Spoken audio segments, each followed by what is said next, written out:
Shri Jayant Jacob, കോൺഗ്രസിന് ഈ voting മെഷീനിലെ അപാകത എന്ന് പറഞ്ഞുകൊണ്ട് ഇന്ന് നേരിട്ട 2 സ്ഥലങ്ങളിലെയും തിരിച്ചടിയെ ന്യായീകരിക്കാൻ കഴിയുമോ? ജമ്മുകശ്മീർ അവർ തൊടുന്നില്ല, ഹരിയാനയുടെ കാര്യത്തിൽ അത് സാധ്യമാകുമോ? എനിക്ക് തോന്നുന്നില്ല വേണോ.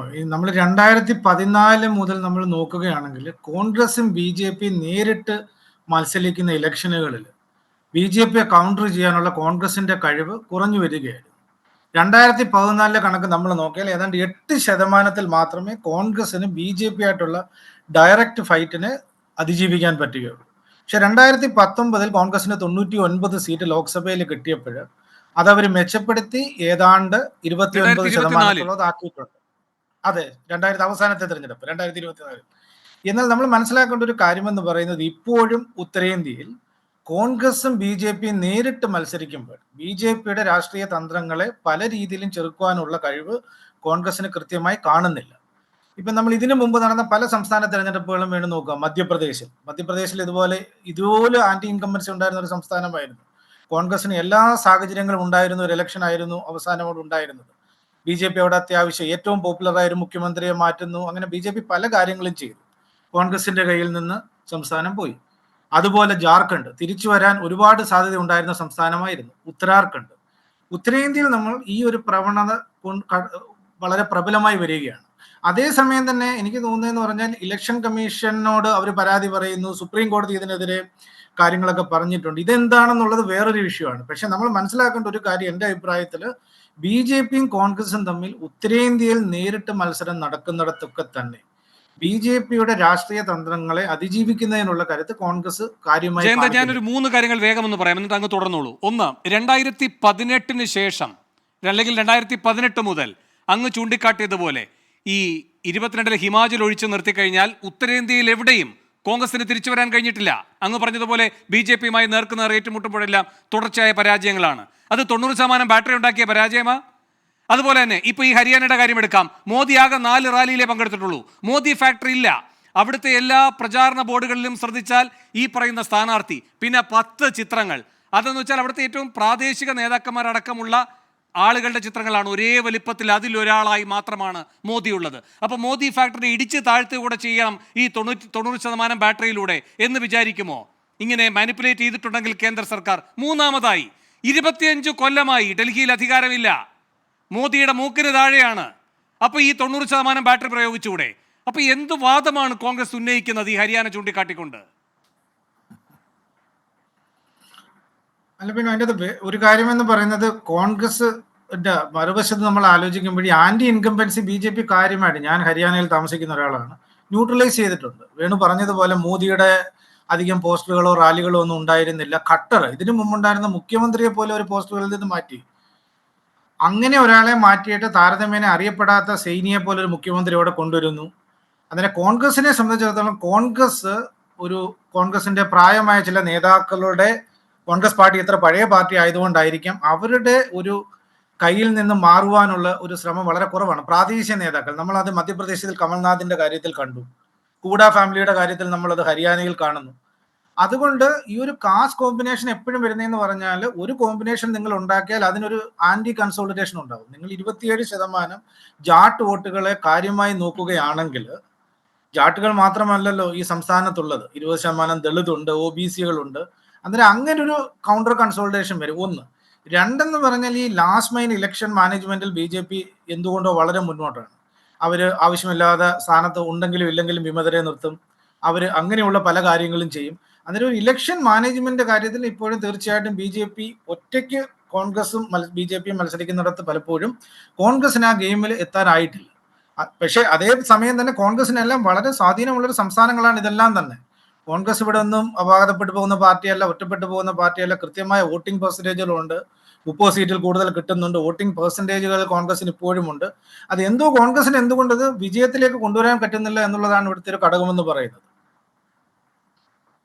ശരി, ശ്രീ രാജു പി നായർ, ശ്രീ ബി ഗോപാലകൃഷ്ണനുള്ള മറുപടി, ഒപ്പം ഈ 3 കാര്യങ്ങൾ, ഈ 2018 മുതലുള്ള കഥ, ഈ മോദി ഫാക്ടറി ഇല്ല എന്ന ഹരിയാനയിലെ പുതിയ സാഹചര്യം, ഡൽഹിയിലെ 25 കൊല്ലത്തെ ഭരണരഹിതമായ ഈ ബി ജെ പിയുടെ അവസ്ഥ, ഇതിലൊന്നും ഈ 90% ബാറ്ററി പ്രവർത്തിക്കാത്ത എന്തുകൊണ്ട്?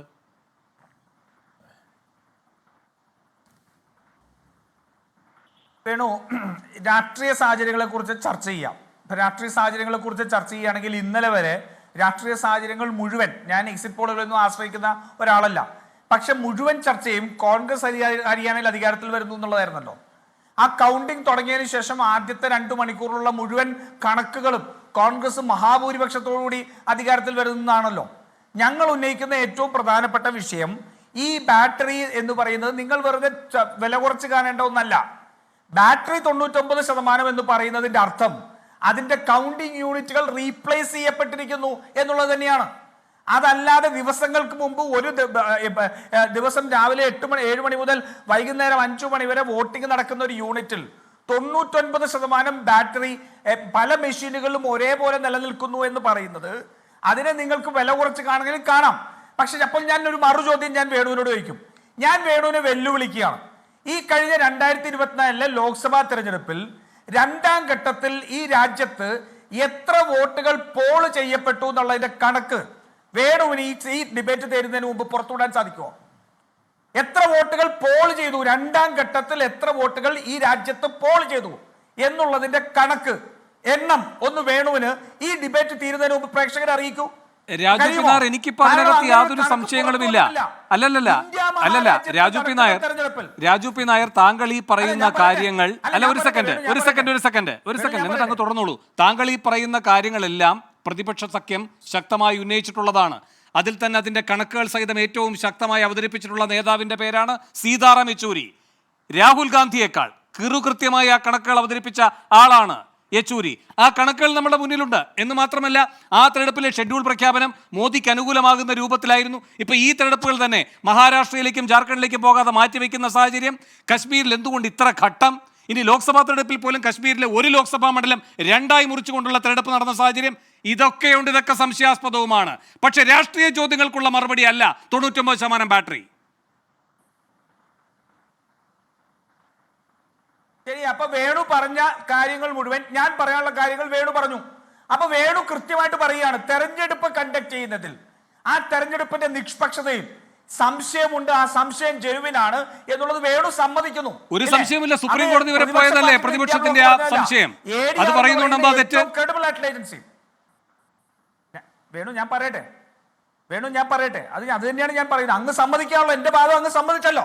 അപ്പൊ ADR എന്ന് പറയുന്ന ഏജൻസിയും വോട്ട് ഫോർ ഡെമോക്രസി എന്ന് പറയുന്ന ഏജൻസിയും വളരെ കൃത്യമായിട്ട് കണക്കുകൾ ഉന്നയിച്ച് ഇലക്ഷൻ കമ്മീഷന് വിശദീകരണം ആവശ്യപ്പെട്ട് കത്ത് കൊടുത്തിട്ട് മാ എന്നൊരു അക്ഷരം മിണ്ടാത്ത ഈ ഇലക്ഷൻ കമ്മീഷനും കൂടി വേണു അങ്ങ് പറയുക. അപ്പൊ ആ ഇതിനകത്ത് ഏറ്റവും അടിസ്ഥാനപരമായ കാര്യം എന്താ? ലെവൽ പ്ലേയിങ് ഫീൽഡ് ഇല്ലാതിരിക്കുന്നു, തെരഞ്ഞെടുപ്പുകൾ അട്ടിമറിക്കപ്പെടുന്നു, ഈ രാജ്യത്തെ തെരഞ്ഞെടുപ്പുകൾ അട്ടിമറിക്കപ്പെടുന്നു എന്നുള്ളത്. അങ്ങനെയെങ്കിൽ രാജു പി നായർ, ഇവരുടെ ഏറ്റവും വലിയ അഭിമാന പോരാട്ടമായി ഇവർ കാണേണ്ടത് ജമ്മു കാശ്മീർ അല്ലേ? BJP അവരുടെ അഭിമാന പോരാട്ടമായി കാണേണ്ടത് ജമ്മു കാശ്മീർ അല്ലേ രാജു? എന്നെ പറയാൻ അനുവദിക്കൂ. അല്ല എന്ന് വെച്ചാൽ അങ്ങിങ്ങനെ അനന്തമായി പറഞ്ഞുകൊണ്ടിരിക്കുകയല്ലോ നമ്മുടെ ഈ ചർച്ചയുടെ സ്വഭാവം. എന്നെ പറയാൻ അനുവദിക്കൂ. അല്ല, അനന്തമായിട്ടല്ലോ, ഞാൻ അനന്തമായിട്ട് ഒന്നും പറഞ്ഞില്ലല്ലോ.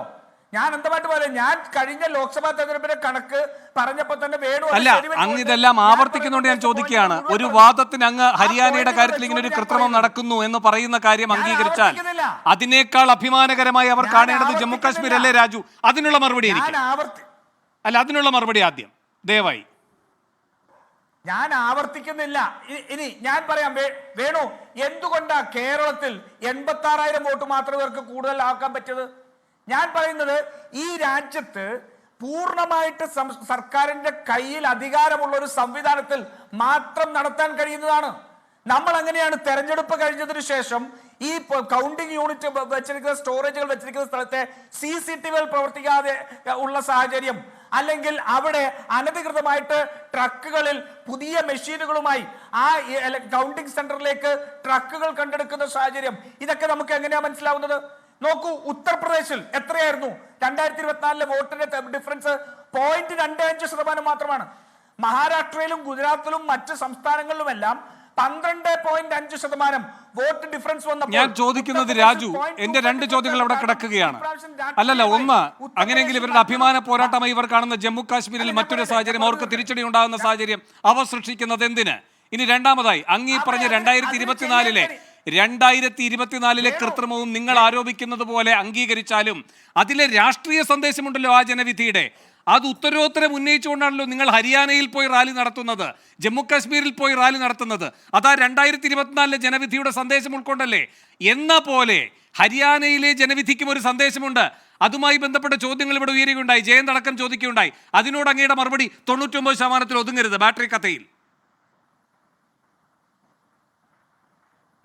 വേണു 99% കഥയിൽ മാത്രമല്ല, വേണു ഉന്നയിക്കുന്ന പ്രശ്നം കേരളത്തിൽ എന്തുകൊണ്ട് നടക്കുന്നില്ല, തമിഴ്നാട്ടിൽ എന്തുകൊണ്ട് നടക്കുന്നില്ല, കർണാടകയിൽ എന്തുകൊണ്ട് നടന്നില്ല, തെലങ്കാനയിൽ എന്തുകൊണ്ട് നടക്കുന്നില്ല? കാരണം ഈ കേന്ദ്ര ഗവൺമെന്റിനും RSSനും പൂർണ്ണമായി കീഴ്പ്പെട്ട സംവിധാനങ്ങൾ ഇല്ലാത്ത സംസ്ഥാനത്ത് ഇവർക്ക് നടക്കുന്നില്ല. അതേസമയം പൂർണ്ണമായിട്ട് സംഘപരിവാറിന്റെ ഏജന്റുമാരെ തിരികെ കയറ്റിയ സംവിധാനത്തിൽ ഇത് നടക്കുന്നു. അതല്ലേ അതിന് ഏറ്റവും വലിയ തെളിവ്. ഒരു സെക്കൻഡ് ശ്രീ ഗോപാലകൃഷ്ണൻ അങ്ങാണ് മറുപടി പറയേണ്ടത്. ശ്രീ ഗോപാലകൃഷ്ണൻ അങ്ങാണ് മറുപടി പറയേണ്ടത്. രാജു ഒരു സെക്കൻഡ്. ശ്രീ ഗോപാലകൃഷ്ണൻ, മെഷീനുകൾ അല്ലെ കേരളത്തിൽ കൗണ്ടിംഗ് നടത്തിയ EV മെഷീനുകൾ കേരളത്തിലെ ഏതെങ്കിലും കൗണ്ടിംഗ് സെന്ററിലേക്ക് വരുമോ? വേണോ എന്ന് പറ. ഏതെങ്കിലും കേരളത്തിലെ കൗണ്ടിംഗ് ശരി ശ്രീ രാജു അദ്ദേഹം സംസാരിക്കട്ടെ. ശ്രീ ഗോപാലകൃഷ്ണൻ വേഗം, എനിക്കൊരു ഇടവേളയിലേക്ക് പോകണം. ശ്രീ രാജു ഒന്ന് സഹകരിക്കാം. ശ്രീ ഗോപാലകൃഷ്ണൻ, മെഷീനുകളുമായി ട്രക്ക് കണ്ടിട്ടുണ്ടോ? അല്ല എനിക്ക് മിസ്റ്റർ നായരോട് ചോദിക്കാനുള്ളത്, ഞങ്ങൾക്ക് ഏറ്റവും പ്രസ്റ്റേജ് ജമ്മു കാശ്മീരിനേക്കാൾ പ്രസ്റ്റേജ് ആയിരുന്നു അയോധ്യ. അയോധ്യയിൽ ഞങ്ങൾക്ക് സ്വാധീനമില്ലാത്തതുകൊണ്ടാണ്. അയോധ്യയിൽ സ്വാധീനമില്ലാത്തത് കൊണ്ടാണോ ഞങ്ങൾ പരാജയപ്പെട്ടത്? ഇനി നിങ്ങൾ പറഞ്ഞു കേരളത്തിലേക്ക് വരാൻ. കേരളത്തിൽ തൃശ്ശൂരിൽ ഞങ്ങൾ ജയിച്ചത് വോട്ടിംഗ് മെഷീൻ കൊണ്ടുവന്നിട്ടാണ്. നിങ്ങൾ പറയും പൂരത്തിൽ അട്ടിമറിച്ചതാണെന്ന്. പക്ഷെ നിങ്ങളുടെ നേതാക്കന്മാർ കൊണ്ടുവന്ന ഉപസമിതി ഉണ്ടല്ലോ, ആ ഉപസമിതിയുടെ റിപ്പോർട്ട്, രാജുവിന്റെ ചോദ്യം എന്തായിരുന്നു? ആ ഉപസമിതിയുടെ റിപ്പോർട്ട് എന്താ? ആ റിപ്പോർട്ട് അനുസരിച്ച് പൂരമല്ല. എത്ര വോട്ടാണ് കേരളത്തിൽ അധികം വോട്ട് എണ്ണിയത്? കൗണ്ട് പോൾ ചെയ്തതിനേക്കാൾ എത്ര വോട്ട് അധികം കൗണ്ട് ചെയ്തു? പറയൂ. നിങ്ങൾ ഒരു മിനിറ്റ് ഞാനൊന്ന് തീർത്തോട്ടെ, എന്നിട്ട് നിങ്ങൾ ചോദിച്ചോളൂ. കൗണ്ടിങ്ങിൽ അധികം ഉണ്ടെങ്കിൽ നിങ്ങളതൊക്കെ ചോദിക്കാൻ ഇതിനിവിടെ നിങ്ങൾ പറയുന്ന തരത്തിലുള്ള ആരോപണങ്ങൾ വാസ്തവത്തിൽ വേണു വെറും ബാലിശമായിട്ടുള്ള വൈകുന്നേരത്തിലെ നമ്മുടെ ഈ ചർച്ചയിൽ വന്നിരുന്ന് എന്തെങ്കിലുമൊക്കെ വിളിച്ചു പറയണ്ടേ? വാസ്തവത്തിൽ ഞാനൊരു കാര്യം പറയാം. കോൺഗ്രസിൻ്റെ BJPയെ പോലെ തന്നെ ഒരു ദേശീയ പാർട്ടിയാണ് കോൺഗ്രസ്. മിസ്റ്റർ നായർ, ആ ദേശീയ പാർട്ടിയായ കോൺഗ്രസ് പതനം വരുമ്പോൾ പഠിക്കാൻ തീരുമാനിക്കണം. അപ്പം നിങ്ങൾ കാശ്മീർ വരെ നടന്നു, നിങ്ങളുടെ ആ പ്രസ്ഥാനത്തിൻ്റെ ഒരു മൂവ്മെൻ്റാണത്. അത് കുറേ മെച്ചം നിങ്ങൾക്ക് ഉണ്ടാക്കി. ഞങ്ങൾ കഴിഞ്ഞ 2024 ഞങ്ങളുടെ ലോക്സഭാ ഒരു ചെറിയ ചോദ്യത്തിന് വഴങ്ങുമോ? 3 സെക്കൻഡ് ചോദ്യത്തിന്. ശരി ശ്രീ രാജു ചോദിക്കൂ, വേഗം. ഒരു സെക്കൻഡ് ശ്രീ ഗോപാലകൃഷ്ണൻ. ശ്രീ രാജു ഞാൻ ഒന്ന് ശരി, 3 സെക്കൻഡ് ചോദ്യം. 2ാം ഘട്ടത്തിൽ ഇന്ത്യയിൽ എത്ര വോട്ട് പോൾ ചെയ്തു? അങ്ങൊന്ന് അതൊന്ന് മറുപടി പറയുമോ? ശ്രീ ഗോപാലകൃഷ്ണൻ, ഇന്ന് രാവിലെ 10 മണി തൊട്ട് 11 മണി വരെയുള്ള കാലഘട്ടത്തിൽ 2ാം ഘട്ടത്തിൻ്റെ ചോദ്യം ഉന്നയിക്കായിരുന്നില്ലേ? തെരഞ്ഞെടുപ്പ് കഴിഞ്ഞ് ഇത്രയും ദിവസം നിങ്ങൾക്ക് 2ാം ഘട്ടത്തിലെ ചോദ്യം ഉന്നയിക്കായിരുന്നില്ലേ? ഇതേ എക്സിറ്റ് പോളുമായി ബന്ധപ്പെട്ട ചർച്ചയിൽ പറഞ്ഞത് ഞങ്ങൾ ഹരിയാന പിടിച്ചെടുക്കുന്നല്ലേ? ഞാൻ ചോദിക്കുക, നിങ്ങൾ 2024 ലോക്സഭാ തെരഞ്ഞെടുപ്പിൽ 2ാം ഘട്ടത്തിൽ ഈ രാജ്യത്ത് എത്ര വോട്ടുകൾ പോൾ ചെയ്തു? ഇതാണ് ചോദ്യം. ഇന്നത്തെ ഹരിയാന ഇലക്ഷൻ അല്ല. 2024 ലോക്സഭാ തെരഞ്ഞെടുപ്പിൽ ഈ രാജ്യത്ത് 2ാം ഘട്ടത്തിൽ എത്ര വോട്ടുകൾ പോൾ ചെയ്തു? അങ്ങൊന്ന് പറഞ്ഞാൽ മതി. സുഹൃത്തെ, താങ്കളൊന്ന് ഒരു ചോദ്യം ചോദിച്ചു കഴിഞ്ഞാൽ പിന്നെ മിണ്ടാതിരിക്കും, ബാക്കി ആൾക്കാർ സംസാരിക്കണ്ടേ? നിങ്ങളെന്തോന്ന് എങ്ങനെ ചോദിച്ചുകൊണ്ടിരിക്കുന്നത്? 2024 എത്ര പോളിംഗ് 2ാം ഘട്ടം നടന്നു നിങ്ങൾ അന്വേഷിക്കുന്നത്? ഞങ്ങൾക്കത് അന്വേഷിക്കേണ്ട ബാധ്യതയില്ല, ഞങ്ങൾക്കത് പറയേണ്ട ബാധ്യതയില്ല. അത് പറയേണ്ടത് ഇലക്ഷൻ കമ്മീഷനാണ്. ആ ഇലക്ഷൻ കമ്മീഷൻ പറഞ്ഞില്ലെങ്കിൽ അതിൻ്റെ മുകളിൽ ചോദിക്കാൻ സ്ഥലമില്ലേ? പോയി ചോദിക്കേ. ശരി ഞാൻ അങ്ങയിലേക്ക് വരാം. ഞാൻ അങ്ങയുടെ അവസരം നഷ്ടപ്പെടുത്തുകയല്ല, ഞാൻ അങ്ങയിലേക്ക് വരാം. വളരെ സാങ്കേതികമായ കണക്കുകളിലേക്ക് മാത്രമായി വോട്ടിംഗ് മെഷീനുകളിലേക്ക് മാത്രമായാണ് രാജു പി നായരെ ഈ ആദ്യത്തെ അരമണിക്കൂറിലെ ചർച്ച അങ്ങ് കേന്ദ്രീകരിപ്പിച്ചത്. അങ്ങ് തുറസായൊരു രാഷ്ട്രീയ മനസ്സോടുകൂടി മറ്റ് ചോദ്യങ്ങൾ കൂടി അടുത്ത ഘട്ടത്തിൽ മറുപടി പറയണം. നമുക്ക് ഈ 99% അങ്ങ് പറഞ്ഞതെല്ലാം അംഗീകരിച്ചു. നമുക്കത് വിട്ടുകൊണ്ട് മറ്റ് രാഷ്ട്രീയ ചോദ്യങ്ങൾ വരുമ്പോൾ അതിനോട് സഹകരിക്കണമെന്ന് ഞാൻ